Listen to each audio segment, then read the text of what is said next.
하나님 말씀 우리 함께 보도록 하겠습니다. 요나서 3장 3절부터 8절까지 말씀입니다. 요나서 3장 3절부터 8절까지 말씀, 우리 다 같이 말씀 한 목소리로 보도록 하겠습니다. 요나가 여호와의 말씀대로 일어나서 니느웨로 가니라. 니느웨는 사흘 동안 걸을 만큼 하나님 앞에 큰 성읍이었더라.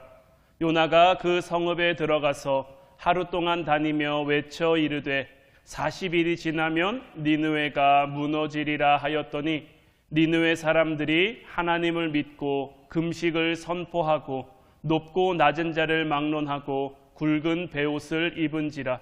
그 일이 니느웨 왕에게 들림에 왕이 보좌에서 일어나 왕복을 벗고 굵은 베옷을 입고 제 위에 앉으니라. 왕과 그의 대신들이 조서를 내려 니느웨에 선포하여 이르되 사람이나 짐승이나 소떼나 양떼나 아무것도 입에 대지 말지니 곧 먹지도 말 것이요 물도 마시지 말 것이며 사람이든지 짐승이든지 다 굵은 베옷을 입을 것이요 힘써 하나님께 부르짖을 것이며 각기 악한 길과 손으로 행한 강포에서 떠날 것이라. 아멘. 오늘 이 시간에는 나는 무엇을 보는가 라는 제목 가지고 우리가 함께 말씀 나누기를 원합니다. 우리가 요즘 시대를 가리켜 마지막 때라는 이야기를 자주 합니다. 마지막에 마지막 때라고도 이야기하기도 합니다. 그런데 여러분들은 여러분들의 삶의 정말 그 현장 속에서 마지막 때라는 것을 체감하며 실감하며 살아가고 계십니까? 물론 세상이 돌아가는 모습들을 보면 때론 그렇게 여겨지기도 하죠.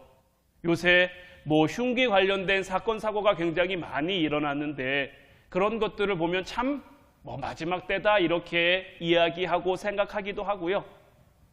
예전부터 믿는 분이든 안 믿는 분이든 이렇게 어르신들을 가끔 이렇게 보면 말세다 말세, 세상이 어떻게 되려고 이러나 이렇게 얘기하시는 거 많이 듣기도 하곤 했거든요. 그런데 우리의 삶에 정말 구석구석 어떤 뉴스나 이런 곳에서 나오는 그런 삶 말고 정말 내 삶의 현장 속에서 내 삶이 너무 바쁘면 내가 하는 일들이 때로는 너무 술술 풀려가면 우리는 마지막 때라는 것을 자꾸 잊어버립니다. 왜냐하면 바쁘니까요. 내 삶이 정신없으니까 마지막 때라는 것을 알기는 아는데 정말 마지막 때가 맞는지 이거를 내가 아는 것과 내가 정말 느끼는 것은 좀 다르니까요. 결국 우리는 자기 중심에서 생각을 합니다. 내 삶이 잘 풀리면 좋으신 하나님이고요. 내 인생이 힘들고 어려우면 때로는 이상한 하나님 아닌가라고 생각할 수도 있는 것. 그러니까 이런 것들을 종합해 우리가 생각해 보면 딱 한 가지가 문제인데 그게 뭐냐면 결국 사람이 문제입니다. 사람만 없으면 마지막 때도 안 올 수 있을 것 같고요. 사람만 없으면 하나님 심판도 이루어지지 않을 것 같아요. 결국 이 세상에 벌어지는 모든 일들이 사람 때문에 벌어지는 거죠. 하나님이 이 땅을 축복하시는 것도 사람을 인함인 것이고 하나님이 이 땅을 심판하시는 것도 사람 때문에 그렇게 하시는 거죠. 요즘 제가 굉장히 많이 좀 묵상하고 고민하고 있는 말씀 가운데 하나가 있는데 그 말씀이 뭐냐면 베드로전서 5장 6절 말씀입니다. 그러므로 하나님의 능하신 손 아래에서 겸손하라. 때가 되면 너희를 높이시리라. 저는 제 주변이나 제 삶이나 아니면은 세상 돌아가는 소식이나 뉴스나 이런 걸 볼 때 이 말씀을 참 많이 묵상하는데 이 말씀을 묵상하면서 저는 하박국 선지자를 굉장히 좀 많이 떠올려요. 하박국 선지자는 어떤 선지자입니까? 이스라엘의 망함 가운데서 처음엔 하나님 앞에 따져 물었단 말이에요. 하나님, 이 땅에 그래도 의인들이 있는데 나 같은 의로운 사람들이 있는데 하나님 어떻게 하시려고 이 땅을 이렇게 하십니까? 라고 따져 묻는 거죠. 그러자 하나님께서는 하박국 2장 1절로 4절 말씀을 통해서 이 하박국 선지자에게 답을 주셨는데 내가 내 파수하는 곳에 서며 성루에 서리라. 그가 내게 무엇이라 말씀하실는지 기다리고 바라보며 나의 질문에 대하여 어떻게 대답하실는지 보리라 하였더니 여호와께서 내게 대답하여 이르시되 너는 이 묵시를 기록하여 판에 명백히 새기되 달려가면서도 읽을 수 있게 하라. 이 묵시는 정한 때가 있나니 그 종말이 속히 이르겠고 결코 거짓되지 아니하리라. 비록 더딜지라도 기다리라. 지체되지 않고 반드시 응하리라. 보라, 그의 마음은 교만하며 그 속에서 정직하지 못하나 의인은 그의 믿음으로 말미암아 살리라. 하나님이 하박국 선지자에게 주신 응답은 무엇이냐? 결국 믿음으로 살아가야 한다라는 거예요. 이 세상 가운데 어떤 일이 벌어지든지 어떤 상황이 주어지든지 내가 어떤 모습으로 살아가게 되든지 결국 믿음으로 살아가야 된다라는 거죠. 결국 내 믿음에 달려 있는 거예요. 지금 우리는 무엇을 보고 살아가고 있습니까? 지금 여러분들은 무엇을 보고 계십니까? 우리는 하나님 바라봐야 된다는 거 압니다. 믿는 사람이라면 하나님 안에 하나님 보고 살아가야 된다는 거 아는데 정말 여러분들의 삶의 현장에서 정말 여러분들의 삶 깊숙한 그 구석구석에서 우리는 어떻게 살고 있느냐 하는 거죠. 자, 제가 좋아하는 이 베드로전서 5장 6절 말씀도 그렇고요. 마태복음 6장 33절도 그렇고요. 사도행전 16장 31절도 그렇고요. 사람들이 참 많이 좋아하는 말씀들 가운데 하나예요. 베드로전서 5장 6절은 그러므로 하나님의 능하신 손 안에서 겸손하라. 때가 되면 너희를 높이시리라. 마태복음 6장 33절은 그런즉 너희는 먼저 그의 나라와 그의 의를 구하라. 그리하면 이 모든 것을 너희에게 더하시리라. 사도행전 16장 31절 말씀도 이르되 주 예수를 믿으라. 그리하면 너와 내 집이 구원을 받으리라. 여러분들은 이 말씀의 어느 부분에 주목하십니까? 우리는 자꾸만 너희를 높이시리라. 이 모든 것을 너희에게 더하시리라. 너와 내 집이 구원을 받으리라. 우리의 시선이 자꾸 똑같은 말씀을 보면서도 이 부분을 향할 때가 많아요. 그런데 하나님이 우리에게 말씀하시는 것은 뭐냐면 제대로 구해, 제대로 믿어, 제대로 바라봐 이거란 말이에요.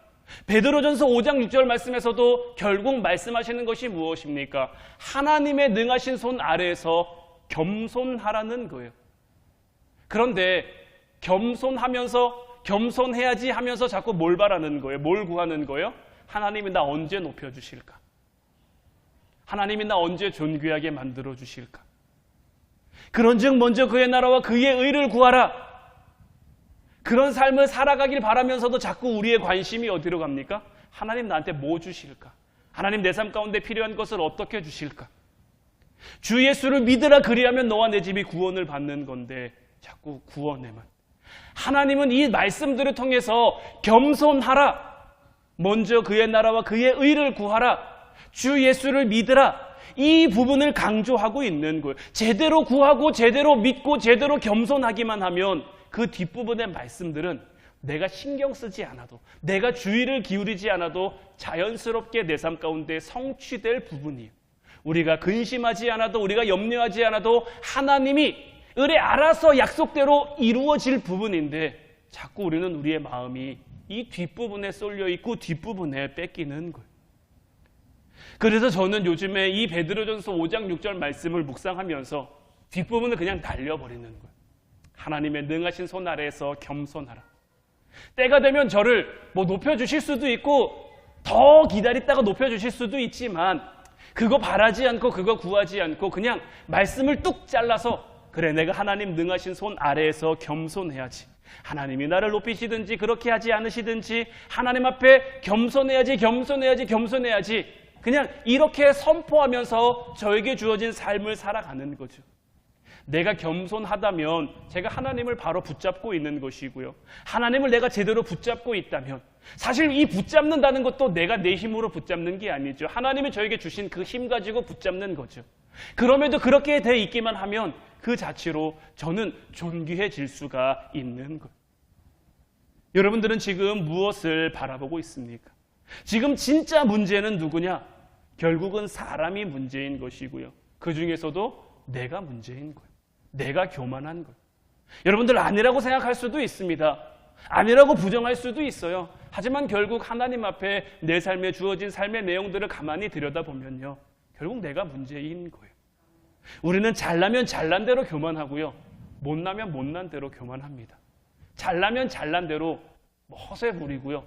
없으면 없는 대로 우리의 삶 가운데 원망하고 불평하기도 하면서 결국 잘나도 하나님의 하나님 되심을 잘 인정하지 못하고요. 못나도 하나님의 하나님 되심을 잘 인정하지 못하고 살아가는 거예요. 우리는 하나님 앞에 구원받았는데 우리가 깨닫지 못하더라도 하나님의 충만하신 그 은혜 가운데 우리가 살아갔는데 우리의 삶의 내용들이, 우리의 삶의 그 구석구석들이 잘 변하지 못한 거죠. 요나서 4장 11절 말씀, 요나서의 제일 마지막 말씀입니다. 요나서가 어떻게 결론 지어지냐면요. 하물며 이 큰 성읍 니느웨에는 좌우를 분별하지 못하는 자가 12만여 명이요 가축도 많이 있나니 내가 어찌 아끼지 아니하겠느냐 하시니라. 자, 우리가 오늘 말씀도 봤습니다마는 니느웨는 사흘 동안 걸어야 될 만큼 굉장히 큰 성읍이죠. 그런데 지금 이 성읍에 얼마나 많은 사람들이 있느냐? 오늘 이 요나서 4장 11절 말씀을 보면 좌우를 분별하지 못하는 자가 12만여 명이래요. 여기서 이 좌우를 분별하지 못한다라는 게 뭘 말하냐면, 그러니까 우리가 보통 5세 이하의 어린아이들이 좌우를 잘 분별하지 못합니다. 그래서 꼭 신발을 신으면 오른쪽이랑 왼쪽을 거꾸로 신어요. 저희 세아도 아직 4살이라 신발을 바로 신는 경우보다 신발을 거꾸로 신는 경우가 많아요. 그리고 신발을 거꾸로 신었을 때 뭔가 발에 더 이렇게 착 붙어서 아이들이 그 느낌을 좋아한다고도 하더라고요. 아직은 오른쪽과 왼쪽을 잘 구별하지 못하는 거죠. 이 좌우를 분별하지 못한다는 의미가 바로 그러한 의미인 거예요. 그러니까 이 니느웨 성에는 5세 이하의 어린아이가 몇 명입니까? 12만여 명인 거예요.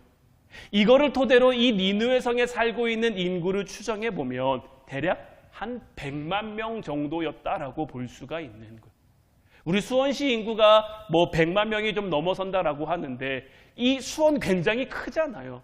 그러니까 그 시대엔 니느웨가, 그러니까 오늘날은 아파트도 많잖아요. 아파트 한 동에 뭐 이렇게 굉장히 많은 사람들이 사는데 그 시대에는 아파트 이런 거 없었잖아요. 고층 건물 이런 거 없었잖아요.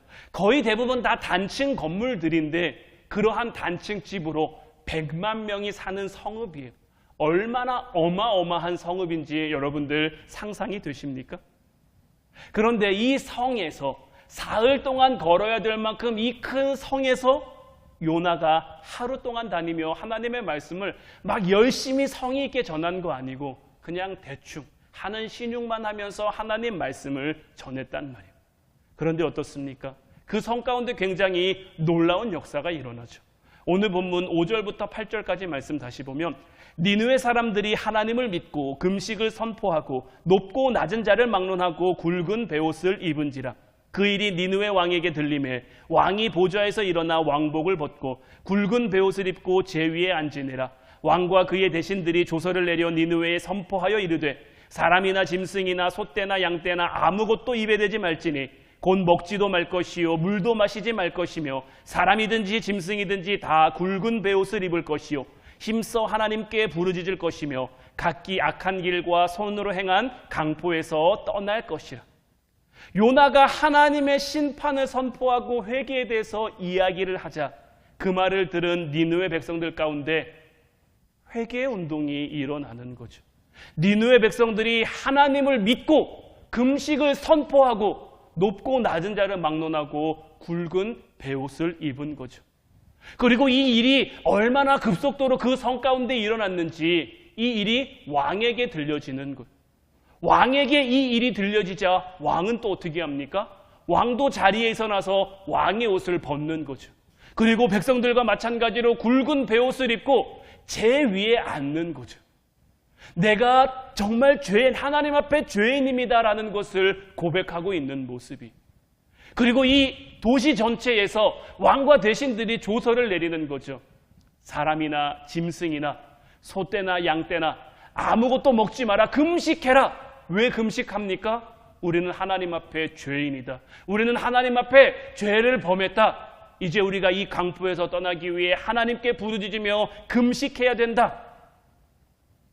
근데 여러분, 이 니느웨 성에 일어난 이 역사를 보면 굉장히 좀 놀랍지 않습니까? 요나는 이방인이잖아요. 아수르가 늘 호시탐탐 노리고 있는 그 나라의 선지자란 말이에요. 그런 선지자 한 명이 고작 하루 그 성에 와서 말씀을 전했다고 이런 놀라운 회개의 운동이 일어난다? 이게 어떻게 가능할 수 있을까? 사실 이 시기가 어떤 시기냐면 역사적으로 봤을 때 이 아수르 사상 유일하게 범신론적인 신앙이 아니라 유일론적인 신앙관을 가지고 있을 때요. 그러니까 그 전까지 아수르는 다 믿어요. 다. 그냥 뭐 강해 보이면 믿고 좋아 보이면 믿고 그러니까 다양한 그 신들 가운데 사는데 이 시기에 굉장히 놀라운 자연 현상들이 막 일어납니다. 일식이 일어나는 거예요. 일식이 뭔지 아시죠? 해가 가려지는 것. 오늘날은 일식이 왜 일어나는지 과학적으로 설명이 됩니다. 달이 해를 가리는 거죠. 그런데 그 시대 가운데 이 일식에 대해서 제대로 알 수 있었을까요? 달이 해를 가렸어요. 그 시대의 해는 모든 강함의 상징이란 말이에요. 애국도 태양신을 섬기잖아요.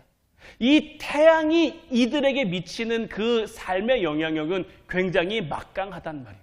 그런데 그 시대 가운데 태양이 빛을 잃는 그 사건이 있었어요.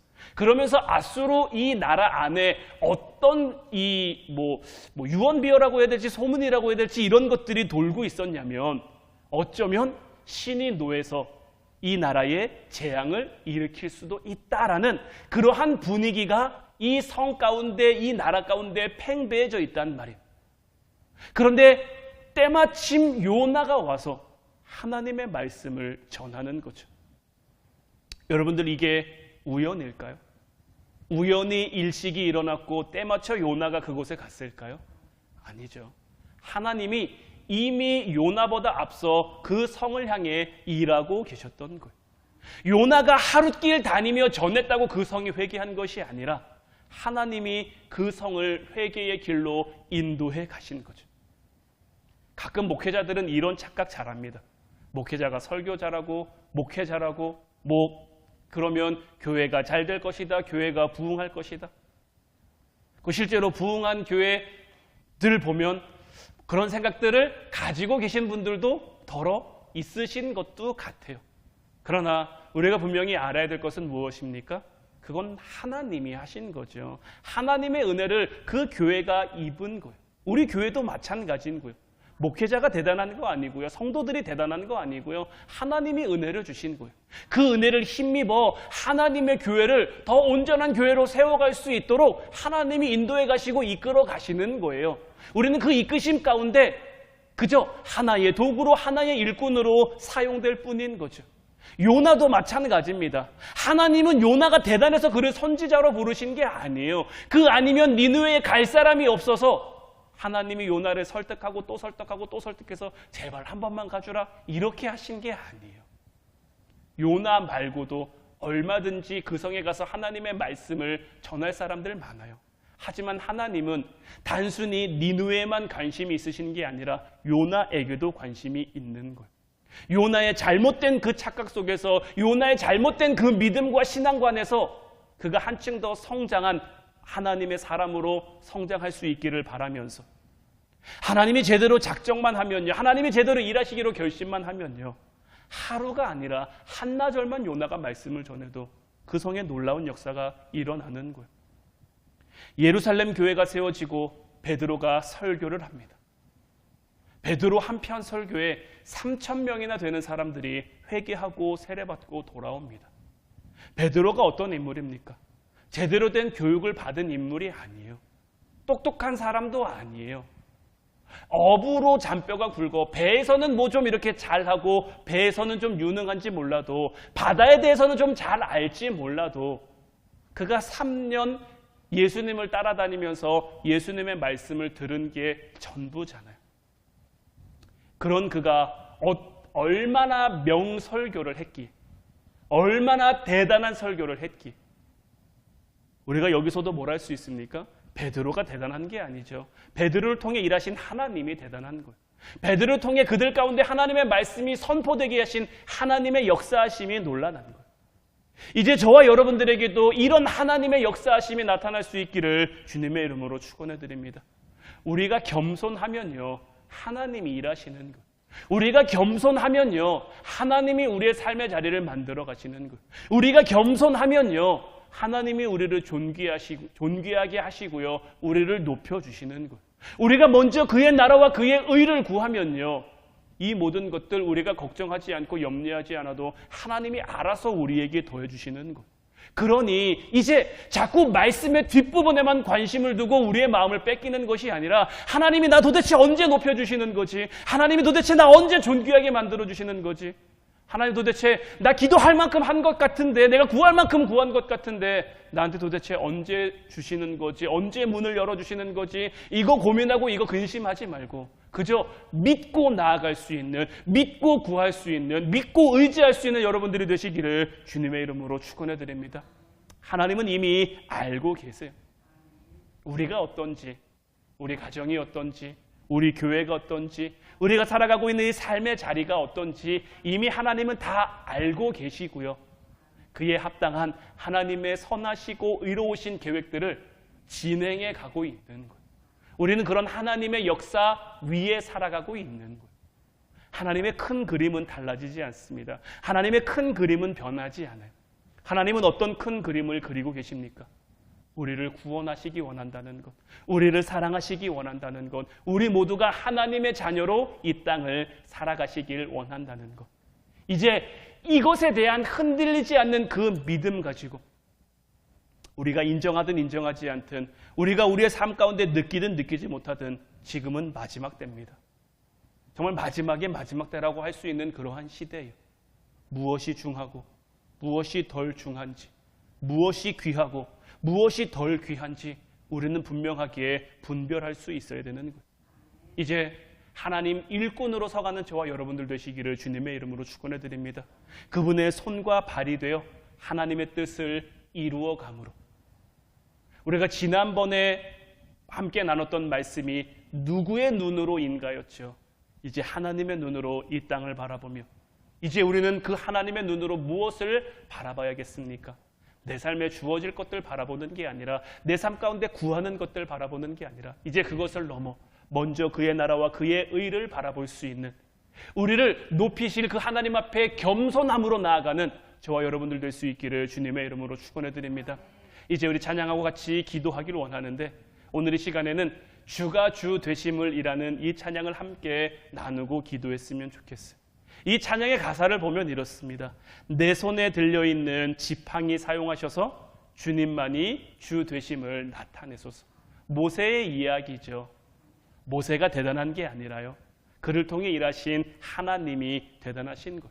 그리고 그 다음 가사가 맡겨주신 사명 감당할 힘을 주시고, 그 힘으로 우리의 영광이 아닙니다. 주님의 이름을 우리는 높이는 것. 이 완악한 세상 가운데서 믿음을 지키는 자로 선하신 주님 의지하며 살아가는 저와 여러분들 되게 해달라고. 우리 하나님, 그는 유일하신 여호와고요, 그 위대하심을 우리는 찬양하며 살아갈 수 있어야 되는 거예요.